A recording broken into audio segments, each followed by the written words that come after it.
No, 2 minutes.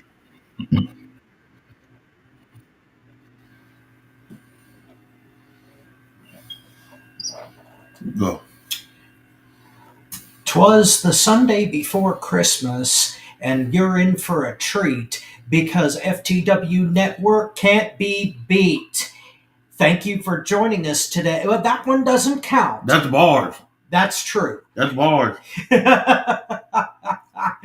Welcome to FTW Future Focus. I am your not so humble correspondent, Robert Black, in the studio this week, along with the founder of our feast, the president of FTW Network, my pal and friend, the mastermind, Bobby Rogers. What's up?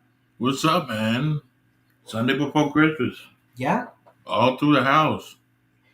I had creatures were staring. And thankfully, they're not Mercedes Moné. Bull. You said it. I didn't. Hey, it's the weekend before Christmas, and happy holidays, Merry Christmas, and whatever you're celebrating to you and yours, have a happy whatever you're celebrating. Let me give a quick shout out. All the FTW fans, thank you for tuning in. Thank you for being fans. Appreciate it. Yes. Definitely. For this whole year and for the new website and all of those happy things, we are very grateful to our audience for joining us, and we're very grateful to have you. Since I'm in the studio again this week, we're just kind of winging it. We have one special item up for discussion today, and the rest of it is just going to be freelance, Robert.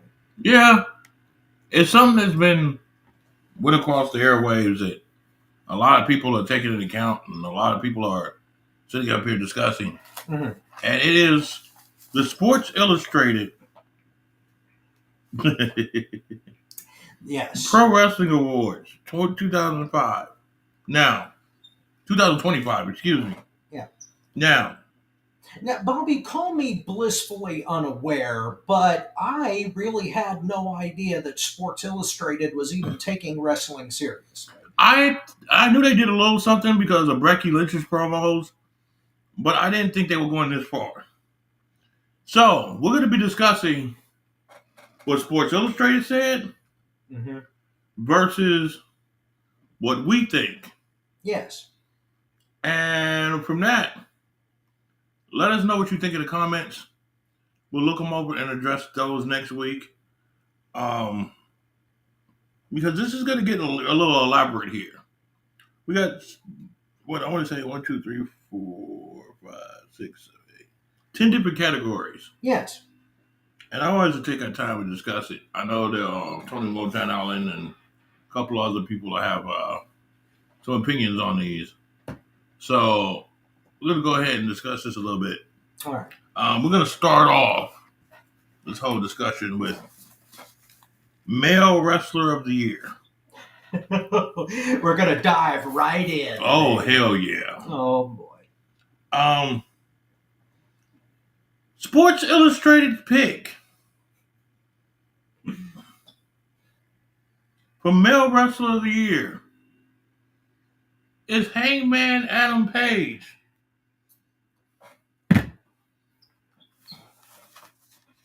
I'm going to let you go first, Rob. Of course.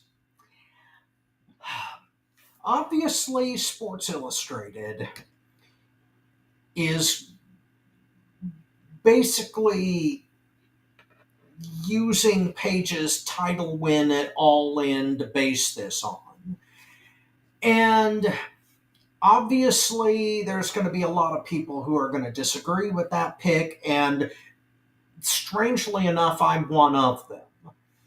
I thought that Hangman Page was going to be a transitional champion for the AEW World title. I wasn't too far off because he was only champion from July to, well, he had about a 4.5, 5 month run. Way too long. Well, from a certain point of view, yeah. But I thought that he would only have the belt for about 2 months it was a little more than double that. I would have preferred Joe had gotten the belt earlier. I'm glad that Joe ended up with the belt. But as far as who should have gotten the award, I think that there's a pretty good argument to be made that one of three individuals should have gotten it. Either Cody Rhodes, Will Ospreay, or possibly Takeshita. Those would be my three. Now, as far as how we'll get into how AEW heavy this whole list is, but as much as I have disliked Cody's run as champion, he has, at least in this calendar year, been somewhat effective. Even though I'm still not convinced that WWE has had any real confidence in him. They are still pushing Roman Reigns. They are still falling back on Lesnar. They've had a whole year of bullshit with Cena and like Crazy Jake pointed out last week, I've harped on that enough, so I'm going to let everyone's ears settle because the man is gone now, so I don't have to see him either. Be that as it may. Neither did Nikki Bella. Thank you for joining us on FTW Future. Well, that doesn't really. I'll count it, but that was just a mercy shot. Point being, Hangman Page was not the best choice for this award. Bobby, since we agree, it might take a little bit of the sting out of your comment, but please feel free to verbally emasculate Mr. Page. I don't even have to say that. He does it himself. I mean, I'm sorry. Hangman Adam Page's AEW title run is the worst title run I've seen since they were thinking about Eva Marie becoming a wrestler. I wouldn't say, is it as bad as his last one? Yes. Really? I think it's as bad as his last one. I think it's even worse this time because you had a chance to be champion, see what it was like. You could have corrected yourself, and you did nothing to correct yourself. That's just like a football player going in. I see zone defense. The guy's right there in the middle. I'm going to throw there.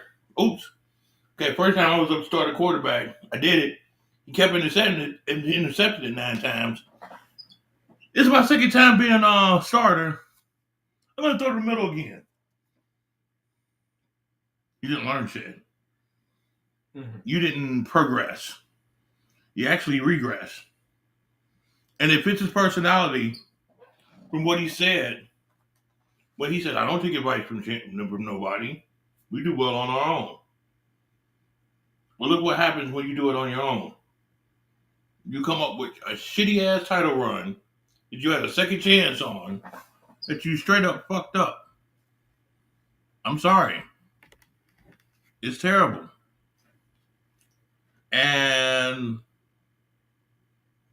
Hangman Adam Page shouldn't even be a shoestring champion, let alone a champion of a wrestling federation. Now, wrestler of the year on the male side. Honestly, you guys are not probably gonna like my picks, but one I would have to agree will be Braun Breaker. Braun Breaker has came out, done his damn thing. I mean, he's had help because he's been born into the business. Okay, so they gave him a leg up, but he's doing his thing. The next one, male wrestler of the year, God dog it, man. I'm I'm just gonna say it. All right. Openfenia for NXT has came up and done a lot in his short stint with the WWE. Openfenia is a powerhouse that can move, that can wrestle anybody with any style. Openfenia is a premise that's going to be reckoned with. If you didn't see the Saturday night's main event with him versus Cody, I advise you to go back and watch it. Mm-hmm. Awesome match. My primary pick, though, and this is hard, though. This is very hard. And I hate to say this. But to think about it,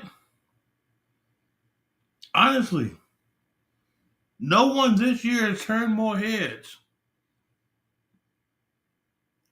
than John Cena. Mm. I hate saying it, though. It pains me to say it. But honestly, who was talked about more throughout this year than John Cena? Who was actually celebrated, not only by fans, but by other wrestlers in the ring imitating what he does? John Cena. I mean, No, go ahead. you can't ignore that. And even though I don't want to say it, I don't want to acknowledge it. You have to. Bobby, the argument that I will make against that, and I'm not saying that you don't have a point, you do. And you're right, you have to acknowledge it. My problem is that it was manufactured. WWE has always used Cena as a marketing tool. And that's what he has been throughout his entire career. Now, you can argue that every top guy that has ever been a WWE headliner is a marketing tool because that's what Vince McMahon created. Let's face that fact. Fine and dandy on that argument, but there was I disqualify Cena from being in this category because it was pre-planned, pre-packaged, and inorganic from the very beginning. It was people swallowed it because that's what WWE was shoveling down their throats. They could have easily done without Cena this past year. They could have easily made it the year of LA Knight. They could have easily made it the summer of Punk 2.0. They could have pushed McIntyre back into the spotlight again. They could have done any of those things rather than focus on John Cena because they wanted all the mainstream normies to go gaga over this shithead before he goes back and starts making crappy movies again, or keeps being the idiot comic book character that he plays. I don't give a shit. I understand that Cena needs to be, that we need to acknowledge that the damn farewell tour happened, but I absolutely refuse to make him Wrestler of the Year based on something that WWE manufactured from the ground up. Well, it's part of the marketing machine. Well, don't get me wrong. It is a point that we have to acknowledge that everybody had their eyeballs on Cena, but we have to ask why. Because it's not because of talent, that's for goddamn sure, and it's not because the man is a towering the legend of epic proportions in the wrestling world on the level of Flair or Steamboat. Or, no, he's not no, absolutely not. But there were a whole lot of people that were more deserving, more talented, and is more vital to the future of professional wrestling than the unseen dipshit Ween. So, everybody's heard me bitch about Cena. Done bitching. He is invisible now, so screw him. Okay. I'm sorry, Bobby. I didn't. That's 5 rants, Jake. 5. Oh, that's what you say. Hold on. Next, female wrestler of the year.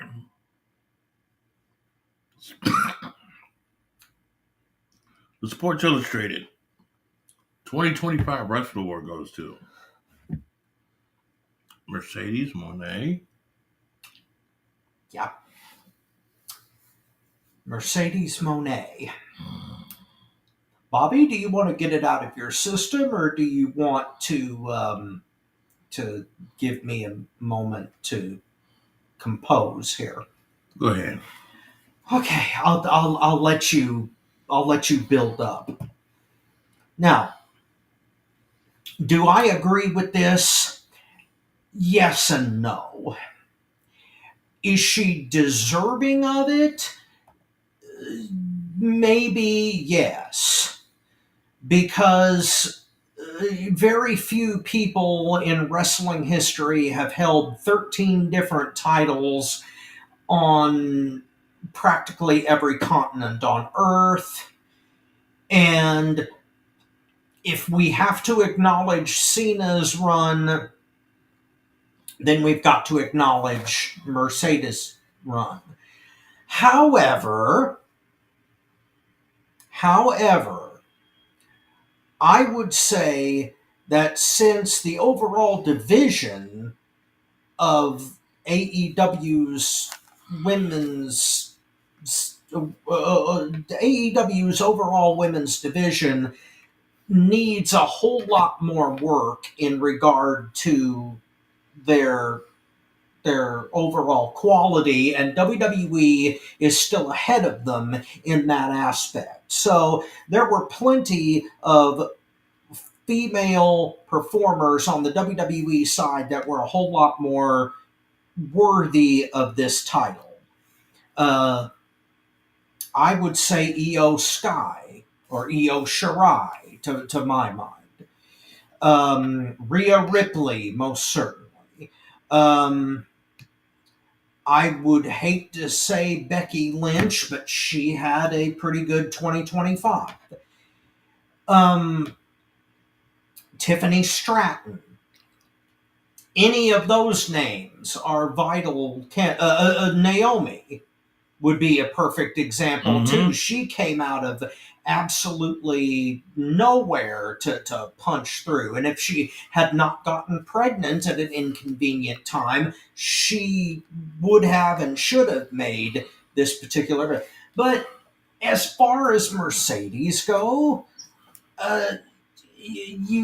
there's a decent argument to be made that she deserves it. I realize that Bobby, you're probably going to disagree strenuously, but I am not as against this one as I was against Paige. Mercedes Moné. Hell to the motherfucking no. Okay.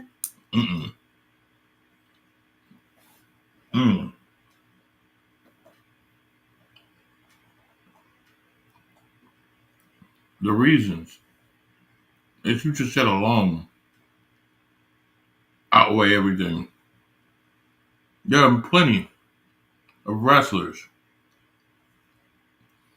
that bust their behinds, that work their behind off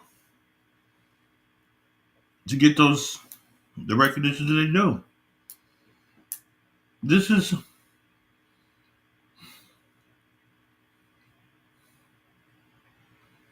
This girl, I don't consider her a woman. I consider her a girl.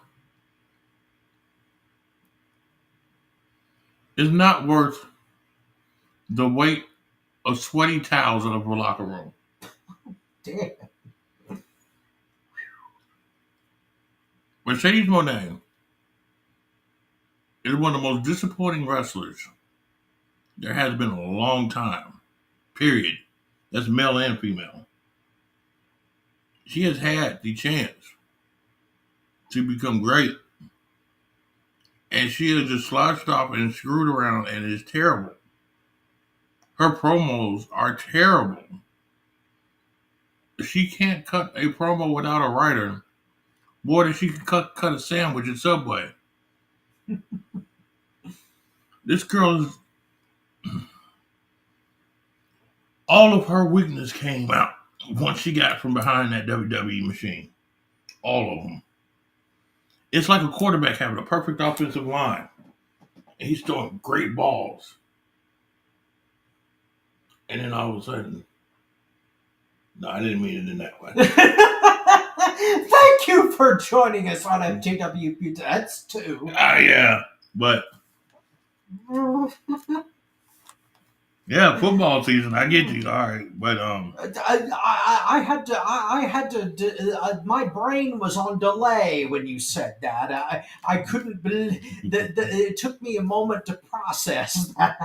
But you got a quarterback that's got a great offensive line, throwing great passes. Yeah. And everybody's like, oh my God, he's the bomb. And the offensive line leaves. He's terrible. Moné was that. WWE was the offensive line. Made her look beautiful. When they left, she was gone again. I don't care if she's Snoop Dogg's cousin. I don't care who she related to. I don't care how much money she got. I don't care what federation she's in. She is mid-card at the best. The people I want to put here. First off, Sol Ruka. She was good. Oh my God, she's good. She's good. She's just good. Sol Ruka is just a bomb. If you don't know, watch her. Mm-hmm. Next, I got to give it to Stephanie McCoy. Okay. Stephanie McCoy is a very excellent wrestler. Holds herself very well. Can't cut a promo in English, but I'll hold her back from that. Mm-hmm. I love my lovely Latinas getting on there, speaking Spanish, doing their thing, representing their culture. But if you want to go to an international superstar that can relate to everybody, that can go ahead and, cut the promos, but not only can she wrestle regular in the ring, this girl stepped up to death matches. You know who I'm going to say. Yes. Timeless Toni Storm. By far, is the best woman wrestler out there right now today. Not only has she become a character upon a character, on the side of a character, on top of a character, which is hard to do. She's kept it relevant for this long. She's kept that whole thing relevant for this long. And not only does she do that outside the ring with her personality and her character traits, she does what most women out here won't do at a high level. And I'm not a fan of it. And please, when you see this, don't think I'm disrespecting. I love my deathmatch competitors out there. There are certain people out there that do death matches that I respect. I consider friends. I consider colleagues. And I love them to death. Perfect example. Mickey Knuckles. I love that woman. I love Mickey Knuckles. Don't get no ideas. But I do love Mickey Knuckles. Thank you for joining us on it. I'm not getting hit with a light tube. No. Well, no, I don't blame you. But I love Mickey Knuckles. Yes. But the reason I love Mickey Knuckles is because she can wrestle both styles. She can wrestle in death matches, but she can also get down in a regular match in the ring. Yes. One of the phenomenal talents that a lot of federations skipped on. Dum dum dum dum dum. Yes. But Toni Storm reminds me of the same thing. She went from cornflakes. Now she's frosted flakes. And then when you add in the death matches or how she can perform in them and make them interesting, she not only performs in them. Does anybody hit you over the head? Bam, ha ha ha, bam, it's a spike, ha ha. No, she makes it interesting. There was a purpose with her doing what she does in death matches. And that's what makes me can watch hers. Because there's purpose in what she does in them. But not only does she make it interesting, she's doing that at a high level that no woman is doing it at all, period. There's no one doing it like Toni Storm right now. Name me a woman that can do death matches and cut a promo like her besides Mickey Knuckles.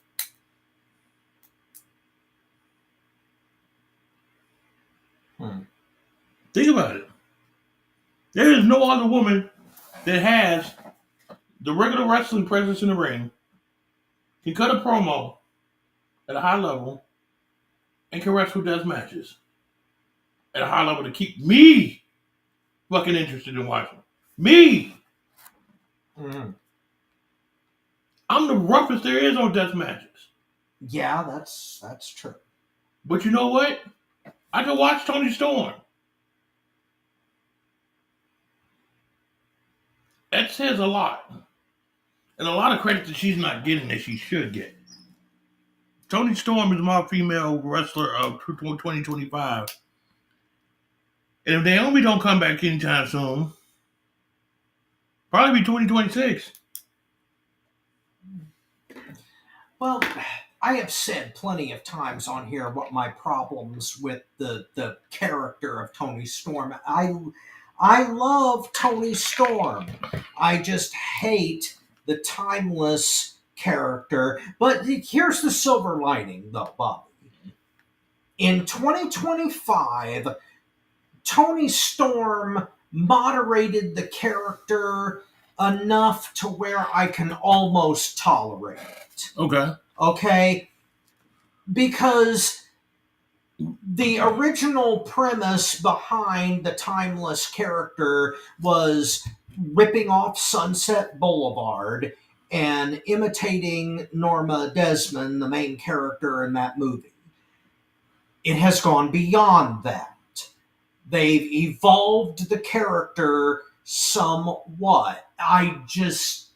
It's just too much for me because my degree is in radio, TV, and film. Right.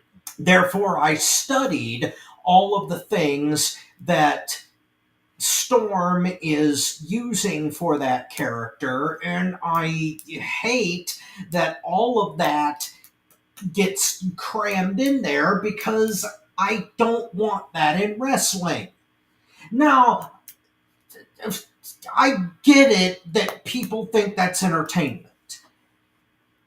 I don't want it there. Because I like, I've said it before, I'll say it again, I like original recipe Toni Storm more than what, and there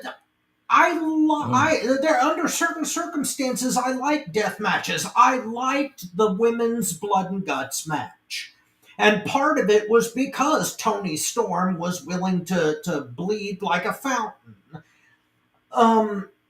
You are right in that she's like the most prominent hardcore women's wrestler in the world right now, but that's based on the character part of it. It holds it back for me. It doesn't advance it.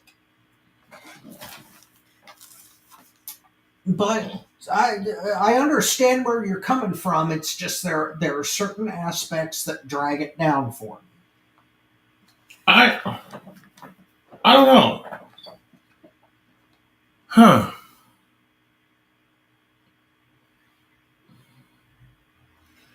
It I think what drags it down for you enhances it for me.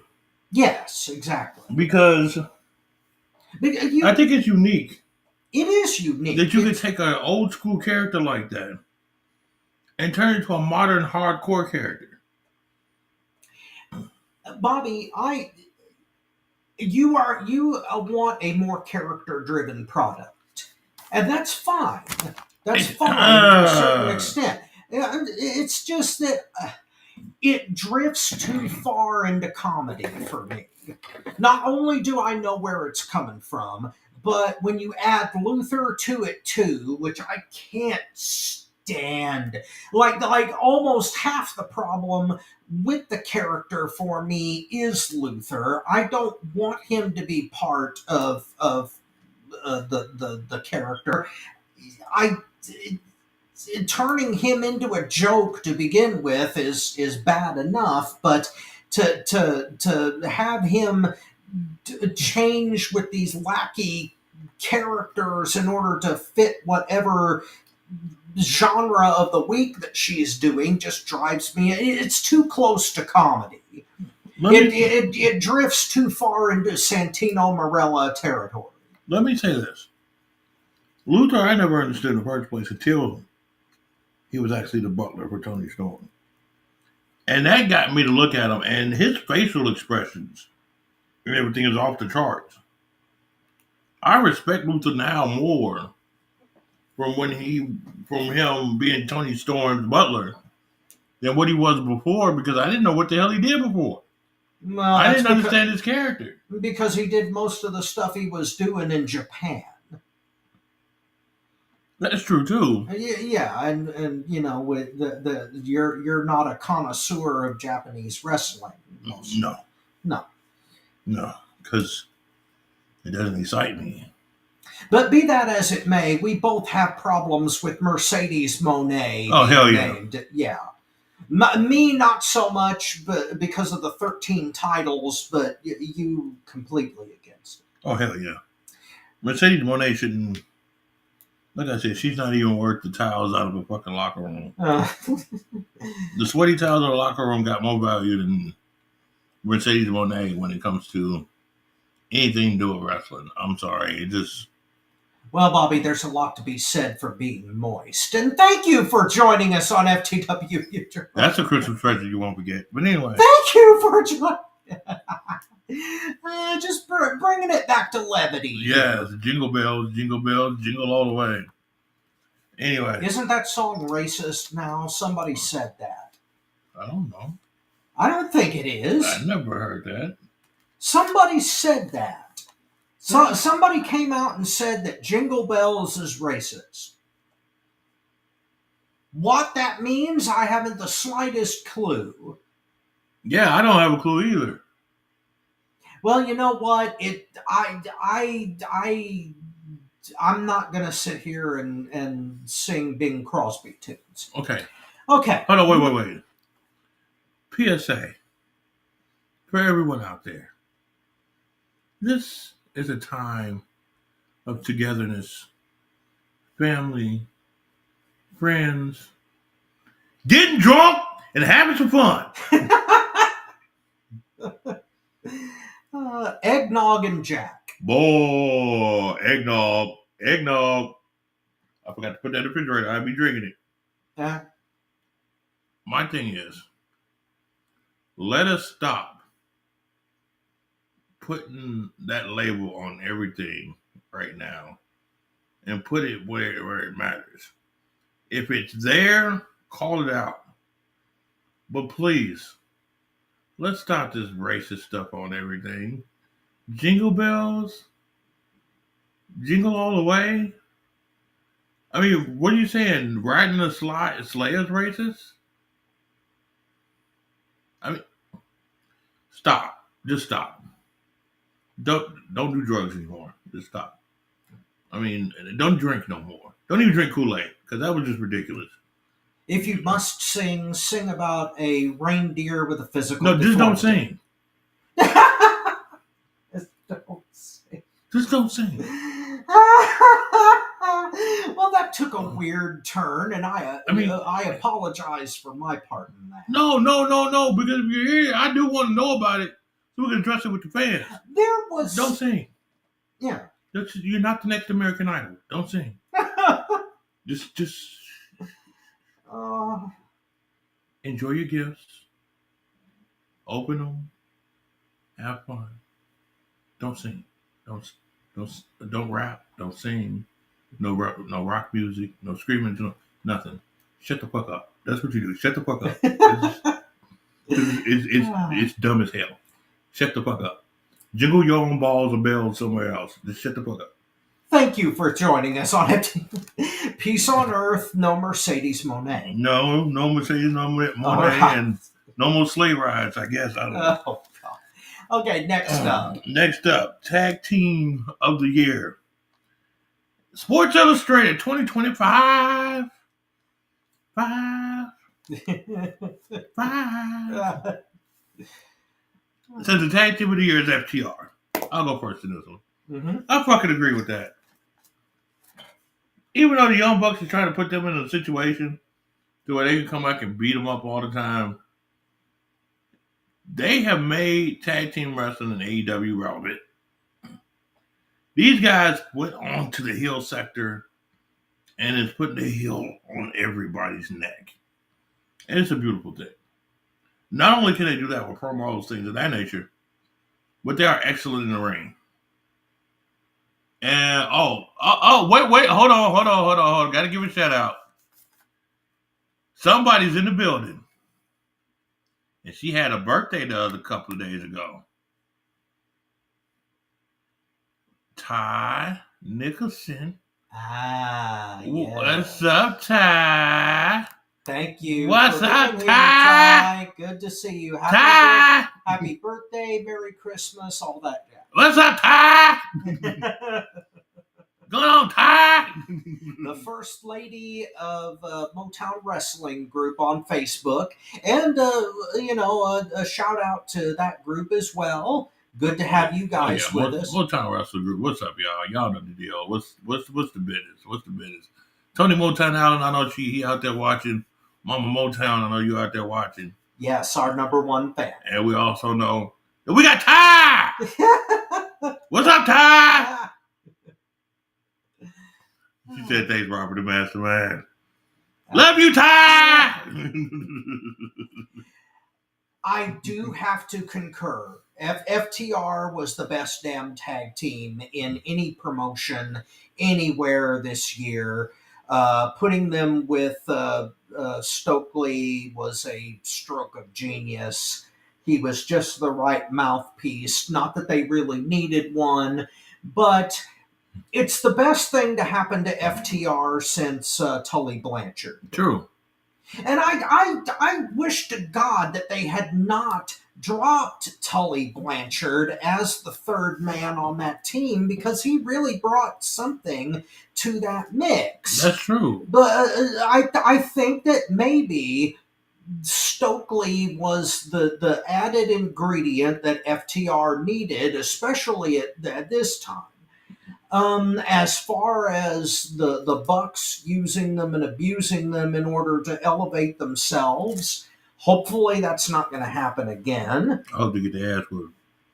Well, that would be nice, yes. But all in all, FTR ruled the roost in every tag team division in any promotion this year, bar none.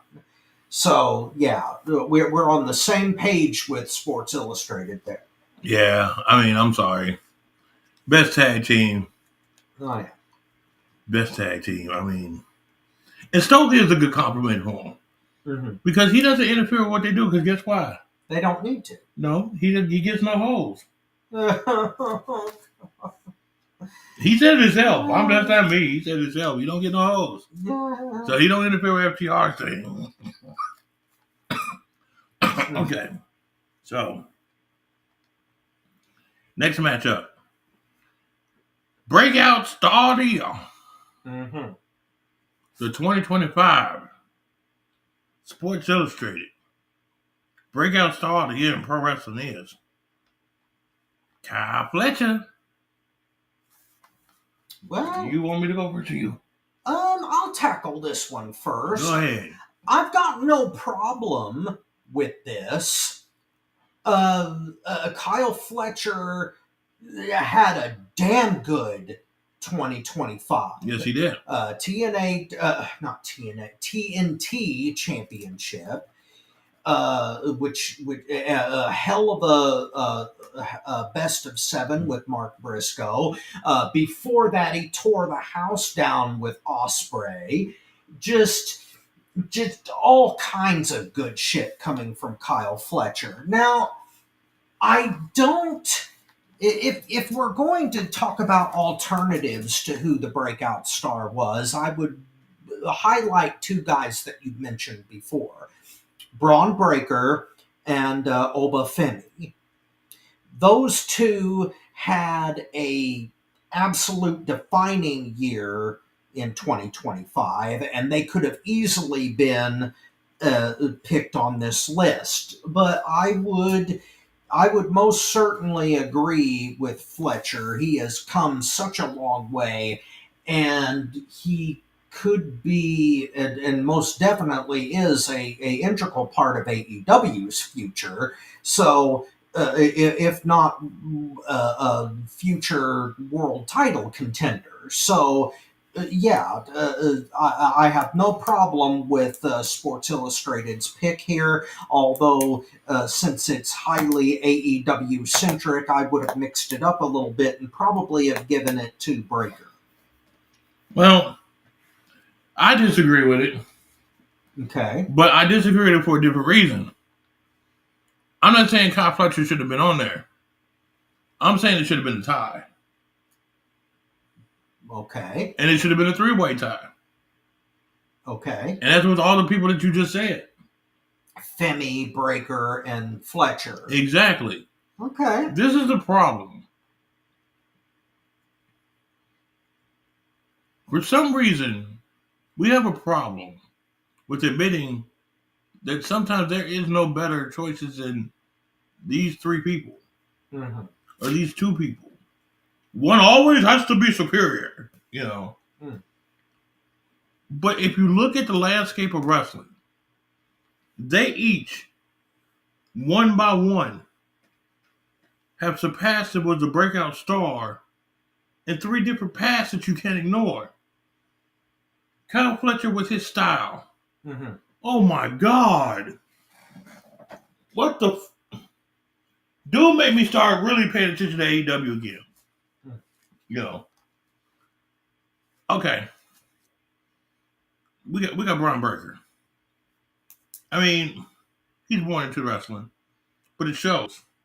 Yeah. And he's picked up very quickly, so I can't, even though I don't like giving props because it's like you got the answers to the test before you went in there and take the exam, you still have to perform. And he has performed. But then, Oba Femi, the big dude, the guy that hops to the ring, the guy that slams, the guy that makes everybody in the crowd go, woo. Mm. He's got a rocket ship on his back. These 3 guys are going to be the top 3 guys. 1, 2, and 3. I don't know what order it's going to come in. Mm-hmm. They're going to be the top 3 guys one year. Mm. But the way they came up, I can't put one over the other because they all equally came up in 3 different ways. And it's very impactful on the federations and companies they work for. Yeah. I disagree with this one saying Kyle Fletcher is the only one. No. It's got to be a 3-way tie. Well, okay, there is something to be said for the way that Pro Wrestling Illustrated does their year-end choices. They have first, second, and third runners-up listed as well as the winners. So that covers more ground That theoretically, that's done by fan vote. No, they got a board that does this one. They got a board that does Sports I Illustrated. I read it. It's a board, 9 people. Mm-hmm. Well, for Sports Illustrated. Mm-hmm. For Pro Wrestling Illustrated, it's supposed to be fan vote. Mm. Although over the years that's been questioned rather heavily, but it's supposed to be like fan voted. And you remember back in the day for those magazines, they would have the ballot that you'd mail in. Yeah. So, but all in all, I any one of those three could have been chosen for the top spot. It's just that I think that you may be right that Sports Illustrated has some kind of deal with AEW because of all the choices on this list are AEW. Well, this is my problem with just saying either one of them could have been chosen. It's not like one has made a bigger impact than the other. Mm-hmm. They all have had an equal impact. Yeah. And when you make an equal impact like that, you can't choose one over the other. They're equal.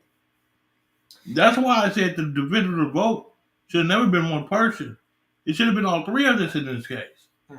Well, for the individual promotions, technically, because Braun Breaker is on the Raw roster, Obafemi is NXT, and obviously Kyle Fletcher's AEW. So if you were giving awards for individual promotions, all three of them would have gotten that category. But I still think you could do it on this. Because, again, breakout star. They all are breakout stars. Yes. All of them qualify evenly. So, that's why I can't pick one. Okay. Kenneth M7C, what's up? Happy holidays. And Miss Ty says Javon Evans, Obafemi, Evolve Champion Jackson Drake are her breakout stars. Mm-hmm.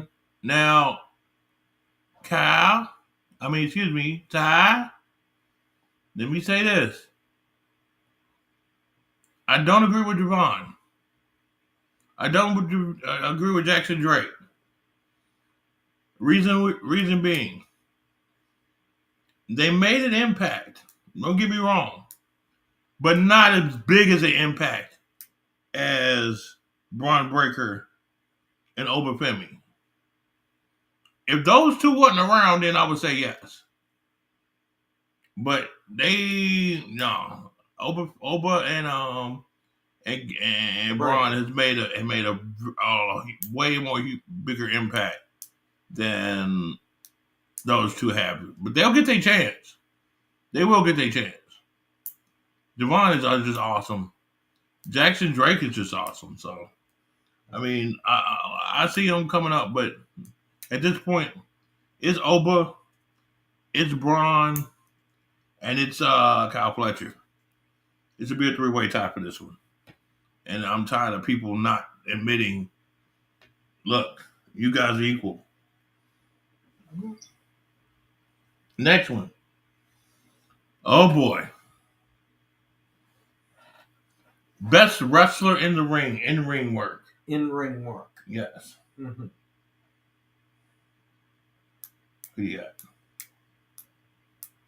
got? What did Sports Illustrated say? Sports Illustrated. Hold on. I forgot. Sorry.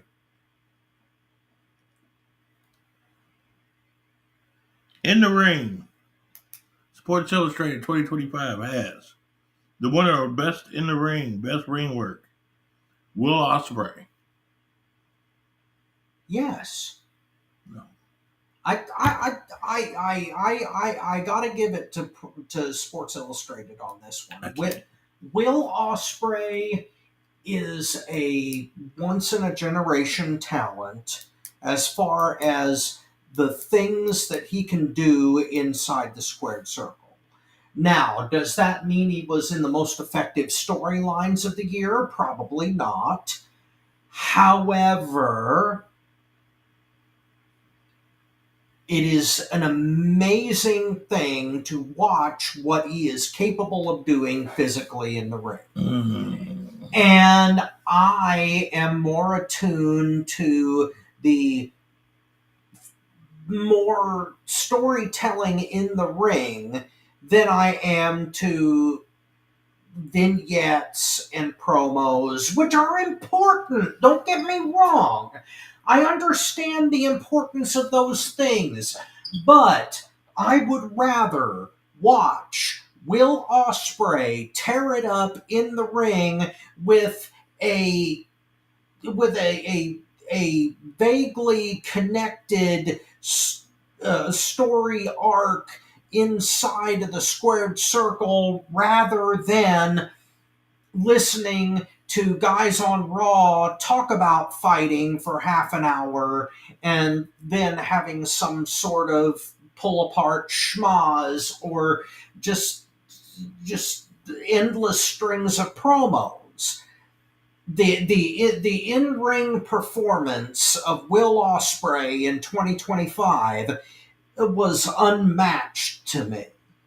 Whereas there are plenty of guys in WWE that can qualify in this category, and I would love to see Will Ospreay wrestle some of them in AEW, but to me, there is just Will Ospreay has that whole package to me. Now, Bobby, why do you have a problem with Ospreay winning this? And you're going to be shocked when I say this, because you just said he told a story in the ring. I don't think he does. Okay. It looks like a bunch of moves that's been discussed before the darn match that they're going in order to do that looks cool. And it's just more high impact moves so people go ooh and ah and don't realize they're being taken down a sequence of events that doesn't make sense no matter what the crowd cheers or don't cheer. It's a robotic form to me. I don't like it. It's not interactive. It's not with the audience. Because what are you going to do once the audience boos? It's a dislike of style. You disagree with the style, not necessarily Ospreay's work rate. It's the execution. Okay, fair enough. Because I think with his style, you can still listen to the audience and do things naturally instead of it looking robotic. It looks robotic when he wrestles. It doesn't look natural. Okay. And plus, I'm going to hit my finisher, you're going to hit your finisher, we're both going to kick you out. I'm going to go for something, you're going to go for something, we're going to counter each other, we're going to flip over each other, we're going to pose, I'm going to slap your mom, I'm going to slap my dad, I'm going to slap you on the ass, and then you're going to, I mean... thank you for joining us on FTW. When I initially seen it, okay, Mm-hmm. I'm like, holy shit. Okay. Now since I'm seeing it for a while, it's like, I'm gonna predict he's gonna do this. Oh, there you go, give you $5. Well, okay. To be fair, that was part of what Flair did, though. No, he just did. Well, there were certain spots that he performed with everybody that he wrestled, from Steamboat to Hogan and Dusty on down. There's a thing of certain spots, but there's a thing of doing the same thing over and over again in chronological order. If you look at his matches and you really pay attention to his matches, I think what they did was with Flair and them, they took smaller pieces and rearranged them. He takes larger pieces and try to rearrange them. And the problem is when you do the larger pieces, it doesn't look like you're changing anything. If you're changing the smaller pieces, they could be for different reasons, for whatever, blah, blah, blah, blah, blah, and adjust. When you try to cut up a big block like that and rearrange it, it just don't make sense. Because it's overlapping other shit that you're ignoring. Okay, fair enough. Well, So, who would you? and I'm sorry if I'm talking a little bit technical here. No, that's fine. I'm You've been in the ring. I have not. yeah. That's why I have a problem. I'm going to cut it off there because I don't want to give too much. You know. Well, that's fine. But who would you rather be in that position? Hmm. Mm. Honestly, Mm-hmm. the guy I said is best of the ring isn't even a singles wrestler. He's a tag team wrestler. Mm-hmm. What's his name? The dude with the mustache from FTR. Dax Harwood. Yes. Okay. There's an argument to be made for that. Yes. Dax Harwood is the best in the ring, period, nowadays. Hmm. I mean, that's tag team and singles. Dax Harwood needs more props in the singles work than anybody gets. Hmm. But Dax Harwood is the best in ring guy that's around. I mean, good Lord. But again. But you see, I see where you're coming from because Harwood can adjust his style to both older school and to modern. He can get in there with a luchador and get it done. He can get in there with a British guy like Ospreay from his school of thought and get it done. Right. And he can get in there with Edge and get it done, and it all looks good. So you got a point there. Yes, I can easily see where you're coming. And this is the difference. Each match looks so different. Mm-hmm. It doesn't look the same. It depends on who Ospreay is in there with. Much of the stuff looks the same to me. It does. I see differences. Fletcher, when Ospreay and Fletcher get in there, it's a different match every time.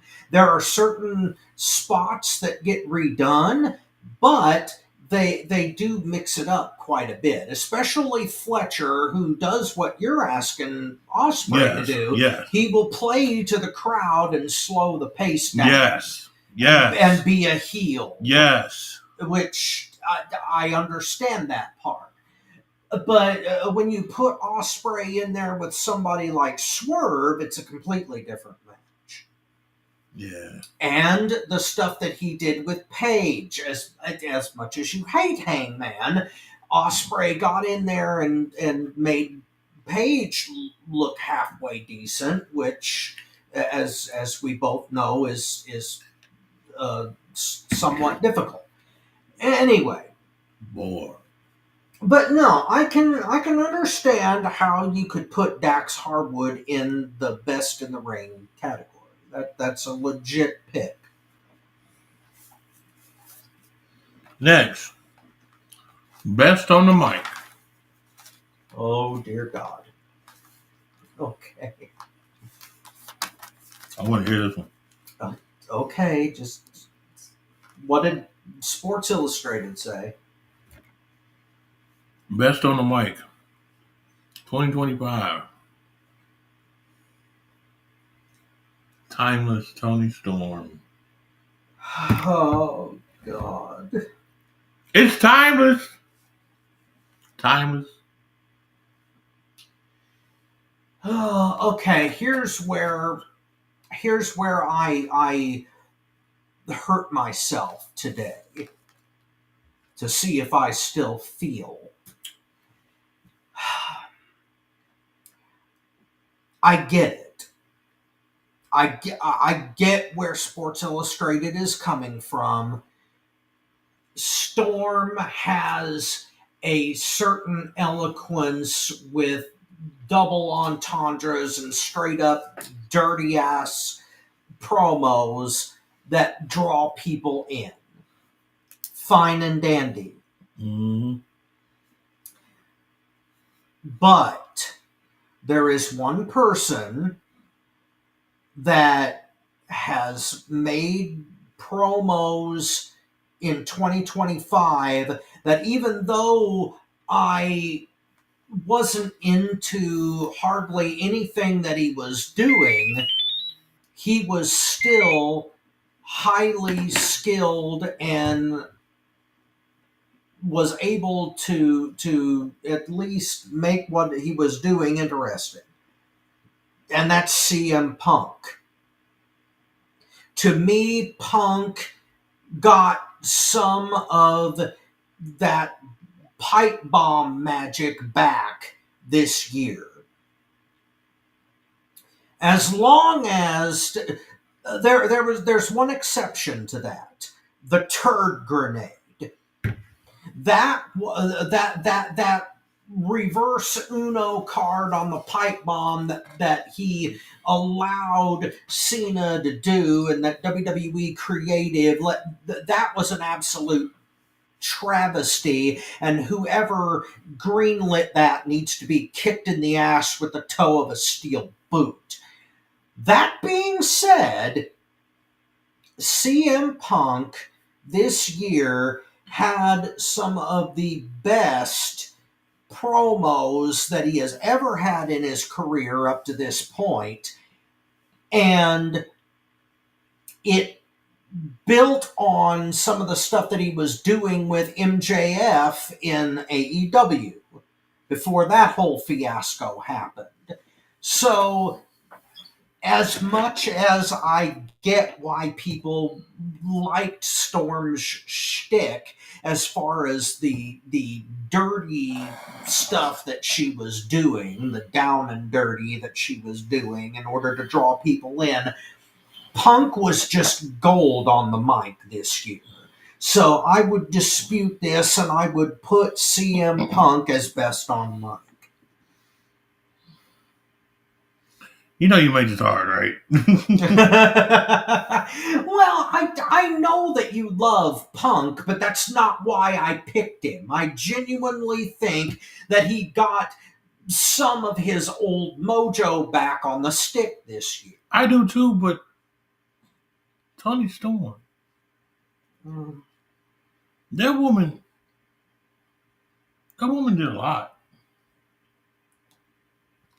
Toni Storm went from cornflakes, straight cornflakes, to Frosted Flakes. Toni Storm promos are some of the most, hold it. CM Punk does his thing.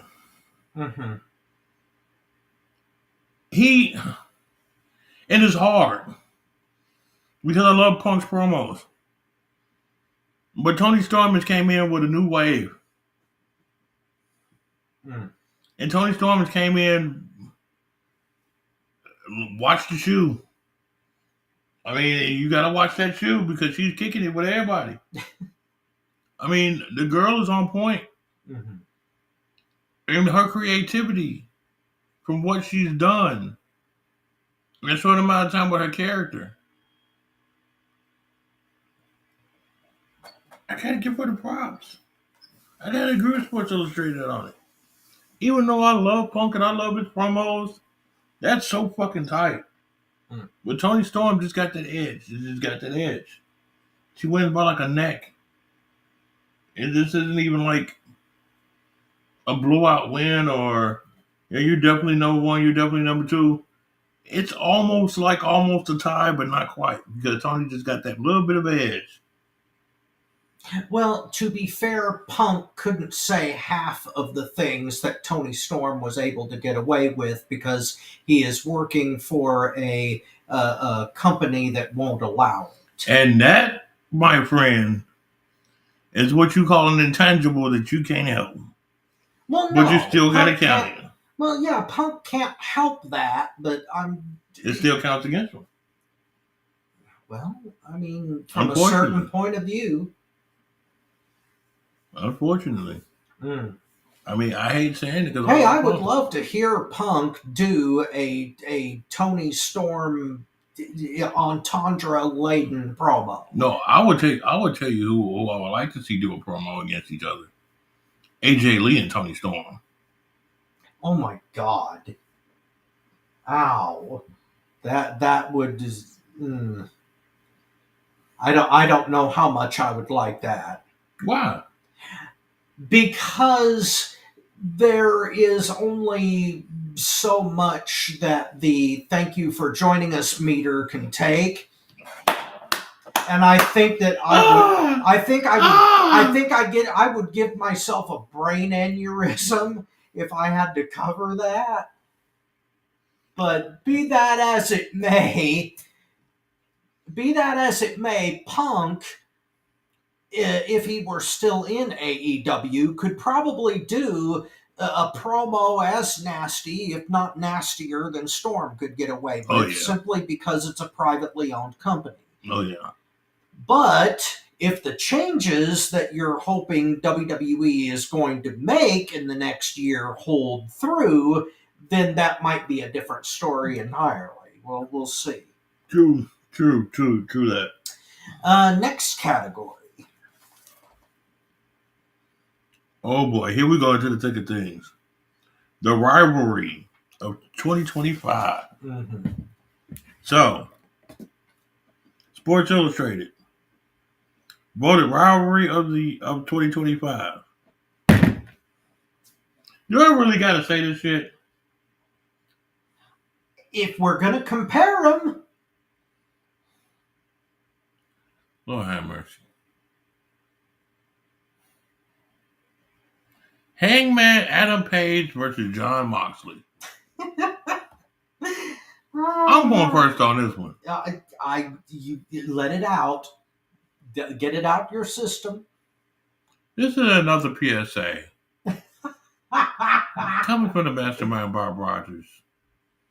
The views of the Mastermind Bob Rogers do not reflect any of the views of FTW, its companies, its sponsors, and all its fans. This is just purely me. How can I start this? What the fuck was you thinking?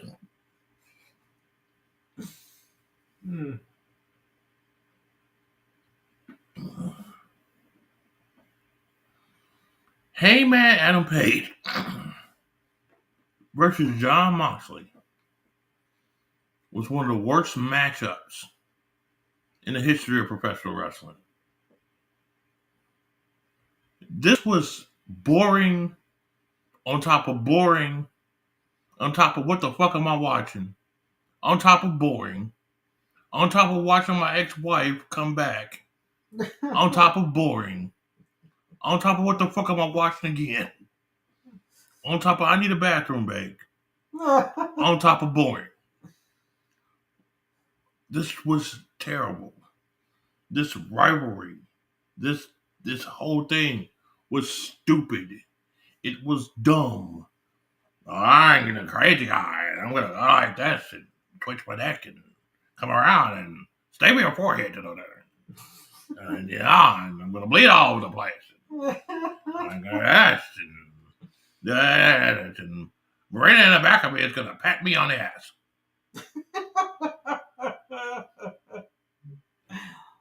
And then you got cowboy shit. Okay, what else do you have to say? Cowboy shit. Okay, so how do you feel about the match? Cowboy shit.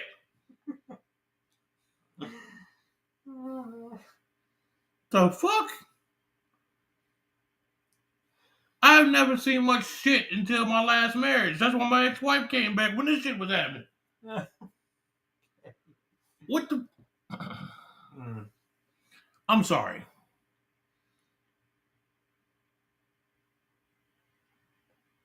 This wasn't even the best rivalry out of its own fucking company, let alone in professional wrestling of the year. How? Why? What were you drinking? What were you smoking? What were you sniffing? Because whatever you were doing, please stop. Oh my God, this was the... Hey man, Adam...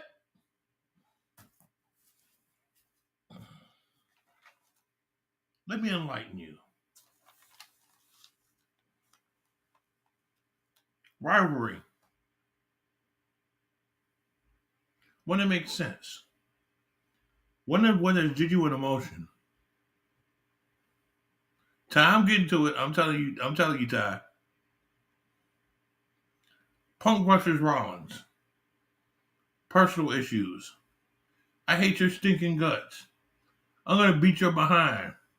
Our wives are getting involved in this. Her hot husband. She went through therapy and she's trying to control herself. The whole rivalry was it is and still probably will be off the chain. And they only did a portion of it. That minor portion before Seth Rollins got hurt was way more important, way more impactful, way more entertaining than a damn Handman Page. And I'm going to go ahead and get slapped with some glass and bleed all over the place. John Moxley. My God. Why in the hell? Who in the hell? What in the hell? The hell in the hell did you think, or your 9 people were thinking, putting this as rivalry of the year? When my second place out the same company was way better than these two. And my second place was Toni Storm versus, what's her name? The girl that, May. Yeah. Mariah May. Toni Storm versus Mariah May was a better rivalry than Hangman Adam Page and cowboy shit. Page and Moxley. I'd rather give my man boo Jeff Hardy a lap dance than watch Hangman Adam Page and John Moxley. Thank you! Thank you for joining us on FTW. Well, that one's hardly... That one, but I'll count it, though. I think we're up to 7. Ty, you are like my sister. But I would rather you watch you give him a lap dance than to watch Hangman Adam Page and John Moxley again. Thank you for joining us. Let's see. I'm just saying. I get you. What the hell was this dude? Somebody really need to go to his house. Just like they did. Remember the show House MD? Yes. And they break into the house and see what... They need to go into his house just like that. Find out whatever he was smoking, eating, whatever he was in there. And they need to take it out and get him better. Because this dude and whoever these other motherfuckers was out there mad. This was the worst damn rivalry on earth. This should have never been produced. They need to smack themselves in the face for voting for this. And they should never vote for anything again. Not even president. Okay. They probably did vote for president. That's why. Let me stop. It's all right. I think I can bring a little bit of clarity here. I've cleared it. Well, yeah, you leaped a tall building with a single bound. I think that I can shed some light on this. What light? The reason that they picked, there are 2 reasons that this was selected. They were drunk and high. Okay, 4 reasons. The first being that AEW was very invested storyline-wise in the Death Riders. And I was completely against that because the Death Riders have become AEW's version of Judgment Day. And Judgment Day has far outlived its usefulness, far outlived anything that makes it interesting, and I don't give a rat's ass about that. Same thing with the Death Riders. They should have broke up the team a long time ago, and I think they're finally headed in that direction. Please, thank God. Please, God. Please do. But they have AEW invested a lot in the Death Riders, and Moxley in particular as AEW champion in order to perpetuate that NWO-ish mentality that seems to be the template for wrestling stables now. That's one reason. The other is the Texas Death Match that they had at All In. That one match is basically what they are basing this on, because there was a lot of build to that match. It was certifiably insane, all of the crazy shit that they pulled out of the hat in that match, regardless of whether you like death matches or not. And I appreciate, Bobby, the fact that you don't like 99.9% of them. No, 98. Okay, 98%. But that match was so incredibly insane and chock full of things that WWE cannot do or refuses to do, that I think the person who listed this as Sports Illustrated's Rivalry of the Year had that specific match in mind when they put that on the list. That being said, I 100% agree with the pick that you made. Punk versus Rollins was the rivalry of the year in that not only were they completely and totally engaged with each other as far and like married at the hip as far as story arc is concerned, but there all of the elements that you mentioned were there, and we were talking before broadcast about the difference between a rivalry and a feud. A rivalry is more one-on-one personality based, whereas a feud is more about storyline and purpose. It's like Green Bay versus the Bears. Yes. Well, the Bears did win last night.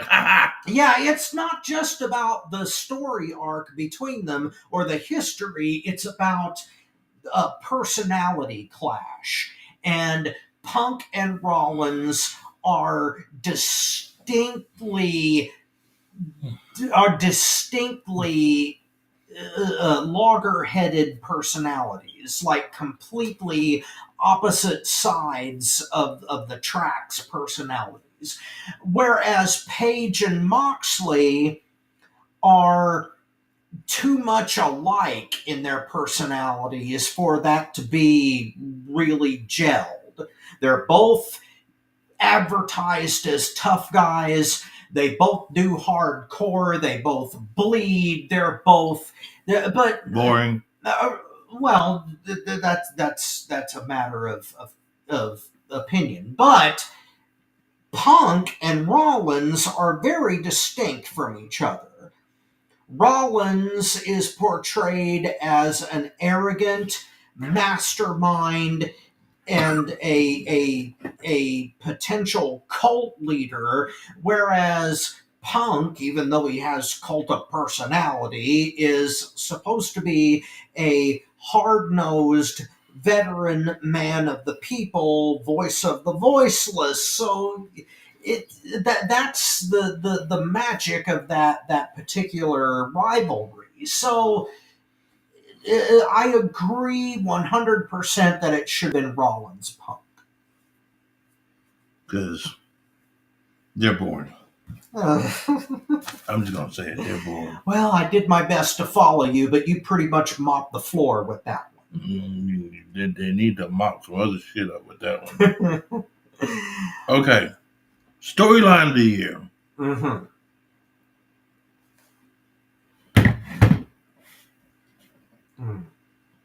According to Sports Illustrated now. Sports Illustrated says Hangman Adam Page's redemption arc. Part 2. Go ahead. What type of redemption did he make when he was a title holder? What type of redemption did this man make when he was champion? What type of redemption did he have in that story where he couldn't cut a promo to save his fucking life? His promos sucked. His actions sucked. The match, in my opinion, sucked. The only thing that didn't suck was the off button on the vacuum. I'm sorry. Hangman Adam Page is terrible.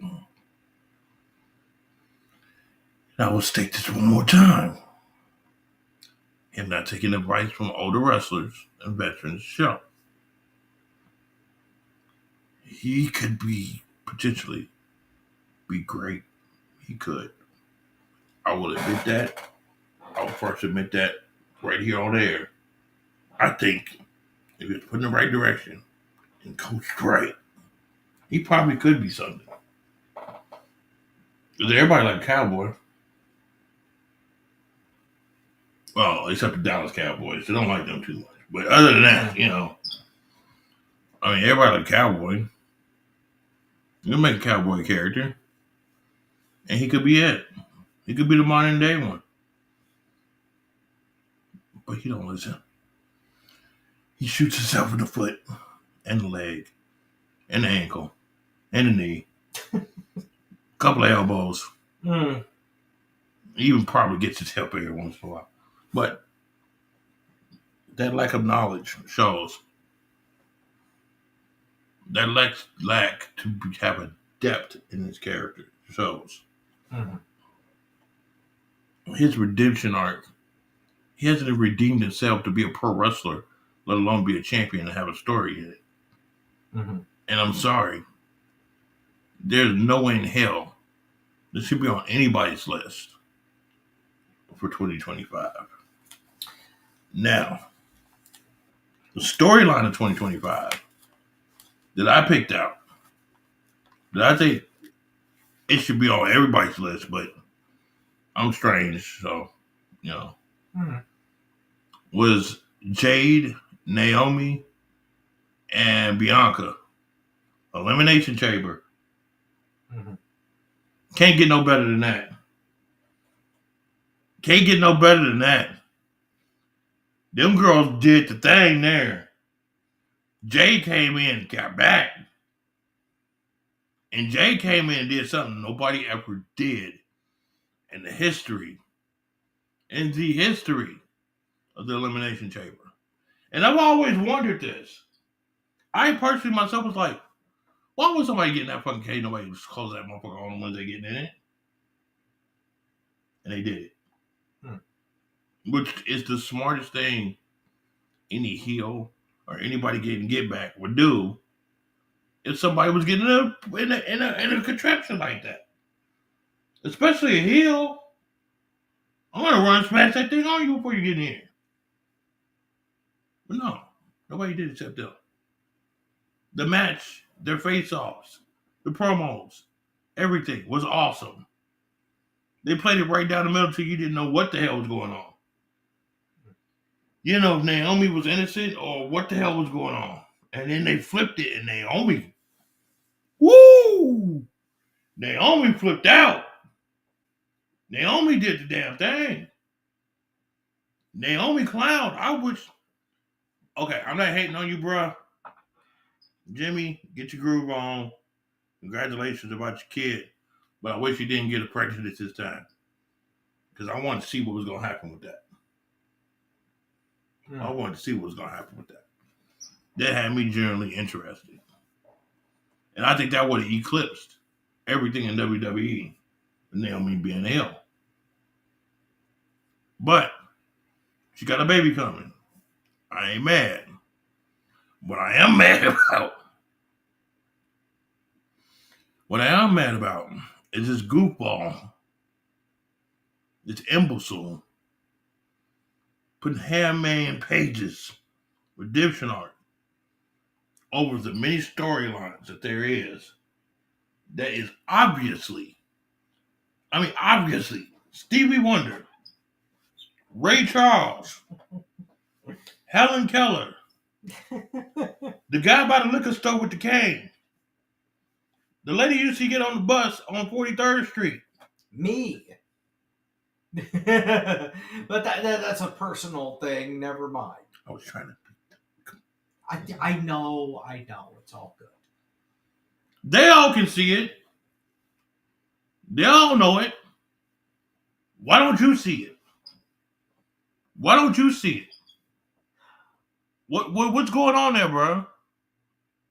Who's in your pocket? Who's in your ear? How much you get? How much you getting paid? This one category right here shows the integrity that you have for pro wrestling. That is the most obvious thing that I've seen. With somebody getting food stamps or something on the backside to publish their opinion. That's ridiculous. That's like Stephen A. Smith. That's blasphemous. Dude, do better. My pick for Bianca, Jade. Oh shit. Bianca, Jade, and Naomi. Best rivalry of the year until 2025. Period. Hands down. Okay. I 100% agree that it should not have been Paige. The idea that his redemption arc was the storyline of the year is really reaching, because again, AEW was like extremely invested in making Hangman Page a babyface again after they turned him into a complete raving psychotic in the subsequent year. However, one thing that the one thing that I think needs to define the story arc of the year is a complete transformation. And FTR and their rise back to the AEW tag titles, I think, is probably the most compelling out of anything that I've seen in any promotion this past year. Because think about where they started out. They started out the year, they started out the year as basically second bananas to Adam Copeland and his group. Then they completely turn 100% heel again in the most vicious way possible, and they cheat and connive their way all the way back up to a title that they should have had in the first place to begin with. And it is something that Bobby, you and I and everybody that's been part of Future Focus for a while knows that we've been calling for a long time, for FTR to be relevant again. Mm-hmm. And 2025 did exactly that. In the wrong way, though. Well, maybe in the wrong way from the point of view of the booking, but as far as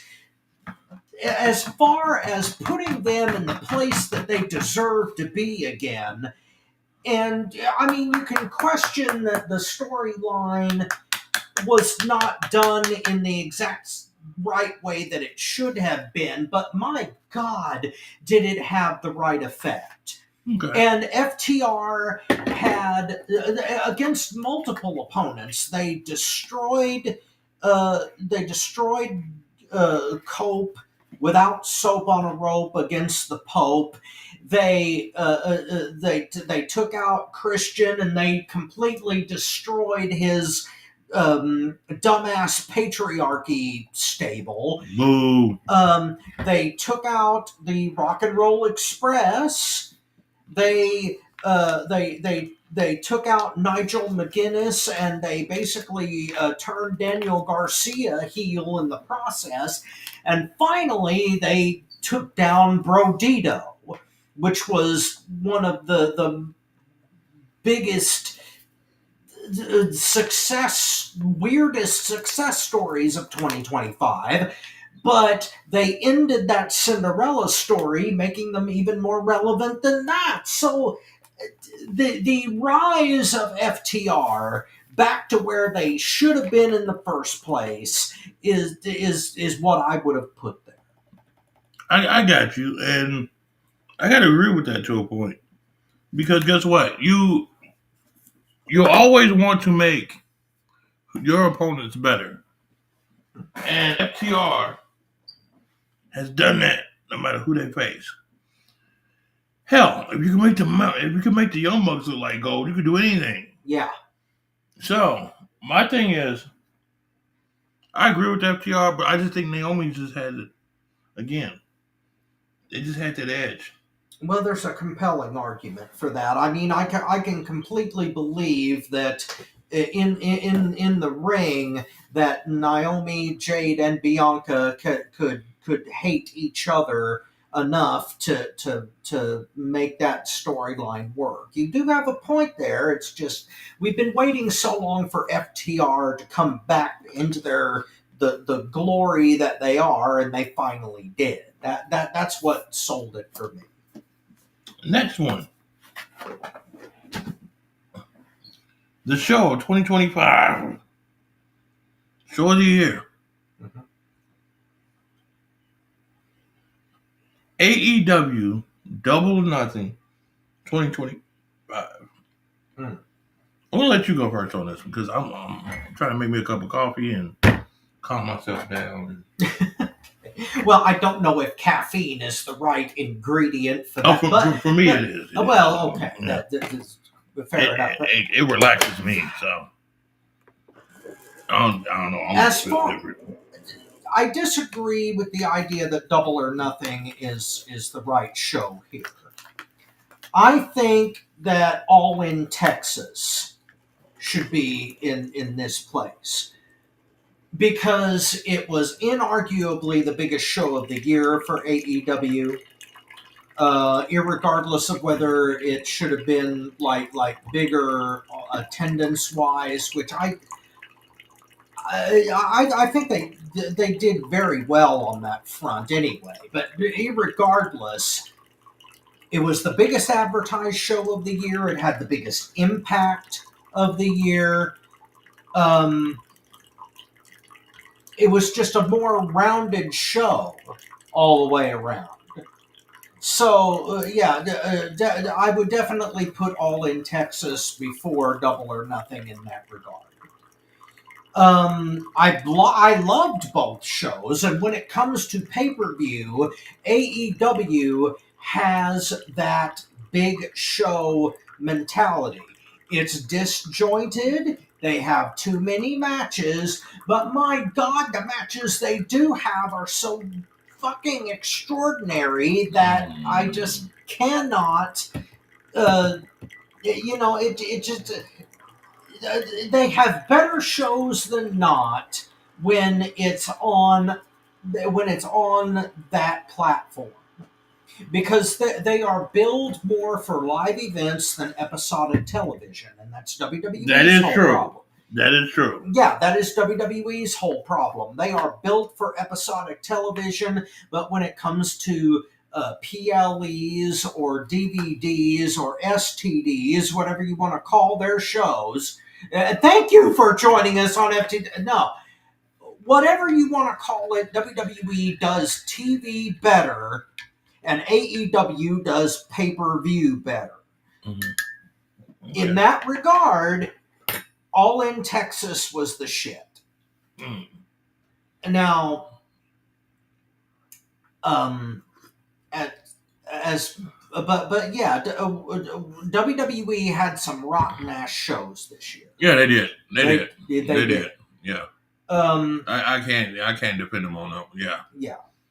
And Dynamite has had some rotten shows this year. I'm not gonna defend them on that. They don't do television nearly as good as WWE does. I will say the one here in Fishers was tight though. Yes, yeah, the one in Fishers was good. The one that we attended. Yes. But yeah, my pick for that category is All in Texas. It was the biggest show AEW had all year long, and to me, it was the biggest show period all year long. Bobby, what do you got? Okay. If I would have to go by the deadline of when this was written, because the show I would pick happened after this was written, Mm-hmm. I would have to go with Evolution in Atlanta. That was an awesome show. Them girls got down on that show. Which you were also at live. Yes, I was there live, and they got down. I mean, it was a wonderful show. Some of the pictures that I took is actually on the website of FTWTV.com, so go check them out. But this one show, and I know many of you are going to disagree with me on this, but if you sit down and really think about it, and you stop worrying about the 3 or 4 little words that hit the organization, you probably would agree with me. The best show of 2025 was this past Saturday night's main event. Now, I'm going to say something even more bold. I'm not even counting John Cena when I say this. I'm not even taking John Cena's match into consideration when I'm talking about the best show of the year. That leaves 3 matches. Obi Finley versus Cody Rhodes. Mm-hmm. Who else was it? Javon Evans, the TNA X Division champion, versus Dragon Lee and AJ Styles. Perfect matchups right there. And Sol Ruka taking on Bailey. Mm-hmm. Tore the freaking house down. Down. I'm sorry. AEW's 47 matches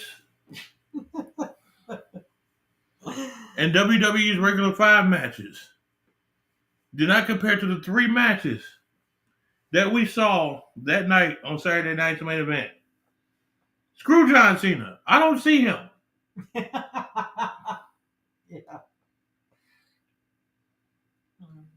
I'm talking about those 3 matches alone. I'll wait anything that happened this year. I'm talking WrestleMania. I'm talking All In. I'm talking Double or Nothing. I'm talking about Survivor Series. Survivor Series, which was dog shit, by the way. Bow Wow Wow UBO UBA. Yeah. What's the one at the beginning of the year? They're doing it Saudi this time. Royal Rumble. Royal Rumble, yeah. Those 3 matches in that one show was better than all of those shows.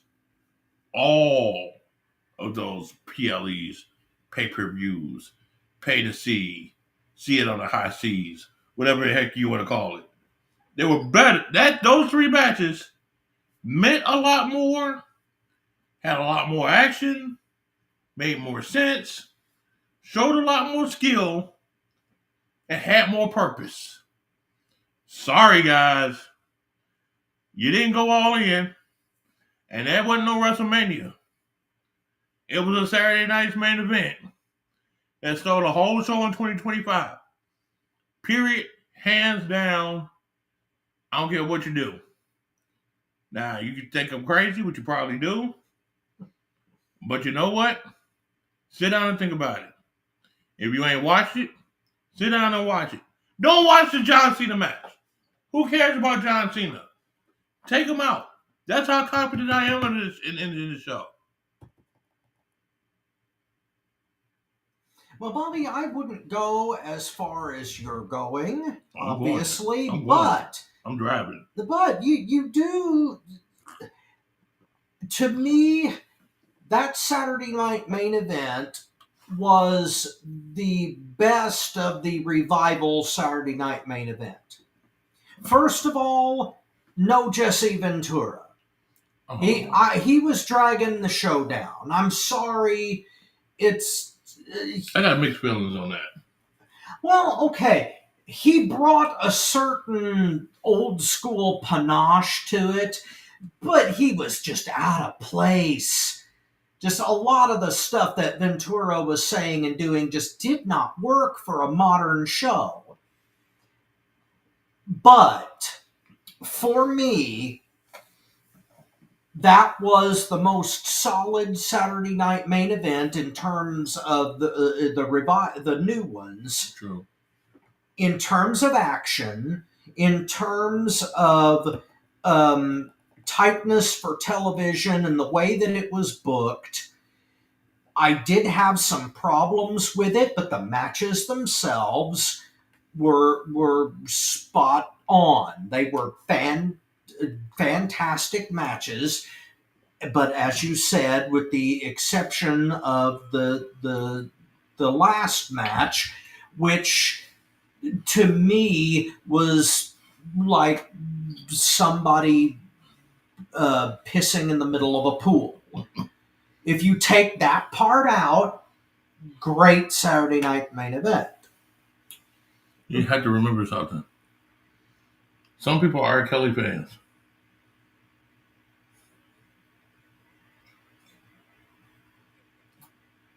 Thank you for joining us on FTW Future Focus. And Merry Christmas! Oh, good God. Oh, what is that, 11? I don't even have my scoreboard. It's 11. It's 11. Okay, good God. I'm going to have to tally that up, but I think we're getting close. What Ty just made a comment. She said Jesse Ventura stuck out like a sore thumb. Yeah, he did. That is true. He did. I mean, I'm not saying that he like detracted from the show a great deal. I'm just saying that his time has passed. Yes, his time has passed, and what he was doing wasn't working. No. Yeah, he belongs to the kayfabe era, and that is gone. Mm-hmm. So yeah. And it was painfully obvious that he wasn't up to date on the current product, and that there was just no way he could elaborate on it. But moving on. Well, was that all of our categories? Nope. No. There's one more. There is one more. It's the big one. Okay. It's the solid one. It's for all the marbles. The main event, the big cheese, the head honcho. The Huckleberry. The God help us peace without honor. Yes. That's an old George Carlin reference. I remember. I remember. Oh, yeah. Promotion of the year 2025. Sports Illustrated says it's AEW, All Elite Wrestling. Mm-hmm. Rob, I'm going to let you go because I got some stuff to say on this one. Okay.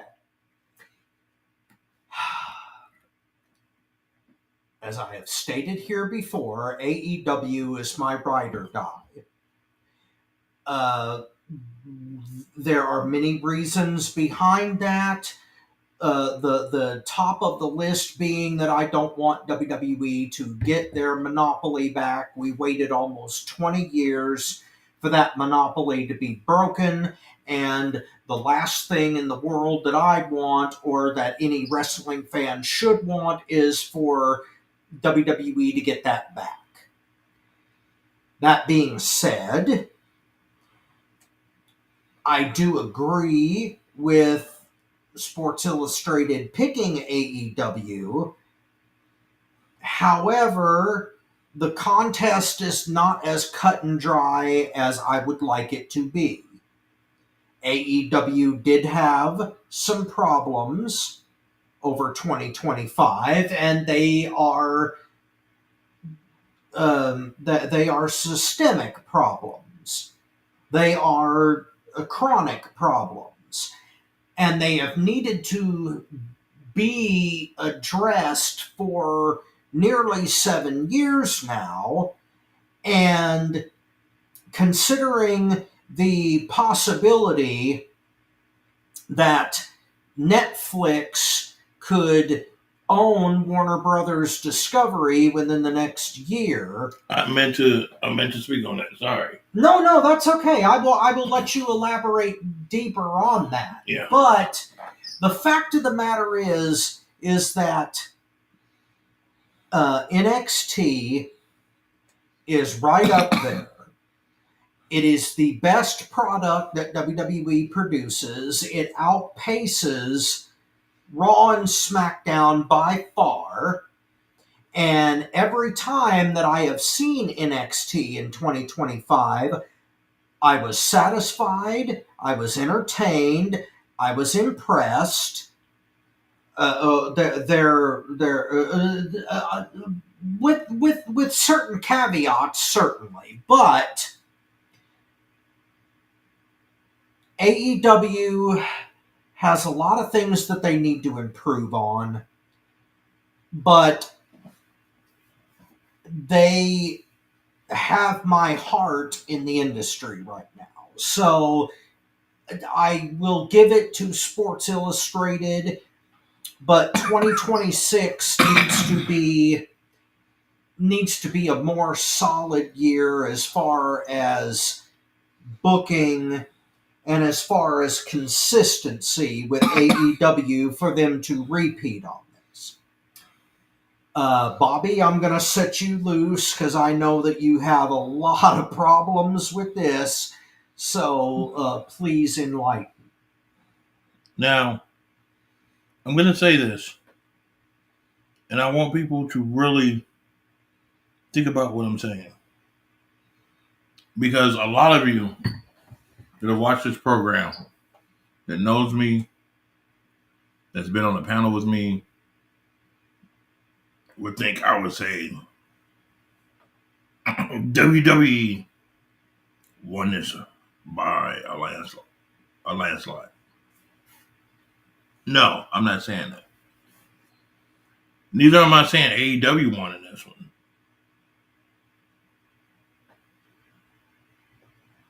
Again, just like another category we talked about,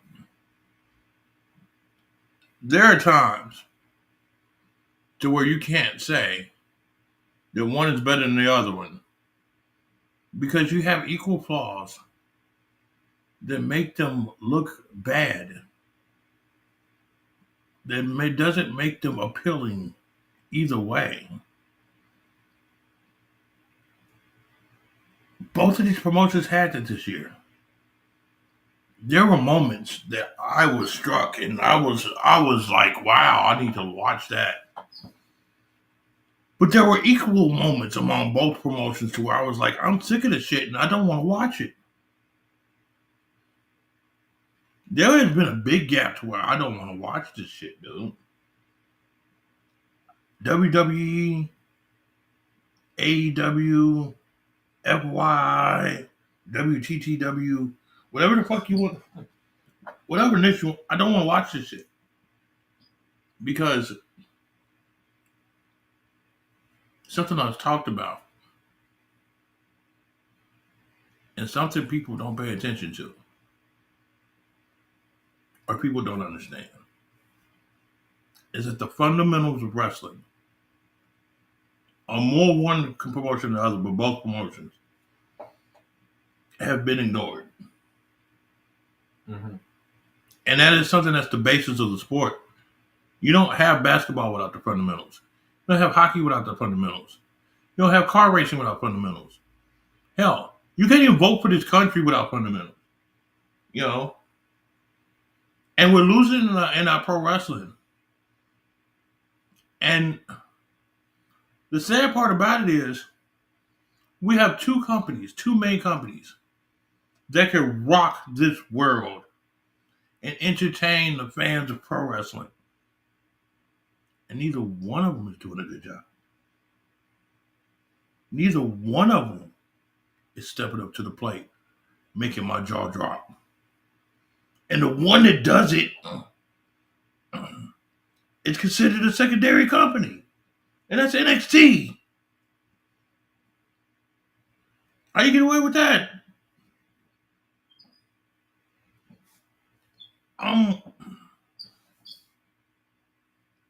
I would be angry normally. I'm sad. I'm really sad. Because our newer generation right now is not getting a taste of pro wrestling that they should be getting to make so they can become fans. They can carry the torch. This is why Netflix is upset with WWE and their viewers. Because guess what? It's not compelling enough for people to pay that exorbitant amount of money. But then to watch it only on Mondays. Mm-hmm. Now, if you took the same plan and you put it back in the day when it was Attitude Era, motherfuckers would have paid it. Or earlier. There you go. Yeah. So that means the format is kind of screwed up because they are charging too much money. Come on, man. Yes. Way too much money. But at the same time, you're not bringing a quality product that can make my jaw drop and make me want to see it at that time that it's happening. And that's when you know you got a fan. They want to see it live, right there when it happens, so they can be the first to talk about it and first to spread the news, especially in this new environment we're in with social media. They want to be the first to witness all four of those. Four horsemen. That ain't no joke. That ain't a play on words. That's the truth. Fundamentals. That's what you want. Unfortunately, neither company has done that. So for promotion of the year, 2025, my pick is nobody. Neither one of you deserve it. Neither one of you should have that title. Because you have not stepped up enough to go ahead and deserve to hang that on your wall. And we need to be more honest and say these type of things so our product can get better. Because if we pacify this shit, we're going to get the same thing and we're going to get bored and we're going to get tired and we're going to leave. So let me be the first to step up and say, as usually I am with my size 18 shoe. None of you deserve promotion of the year this year. None of you should utter it out your mouth.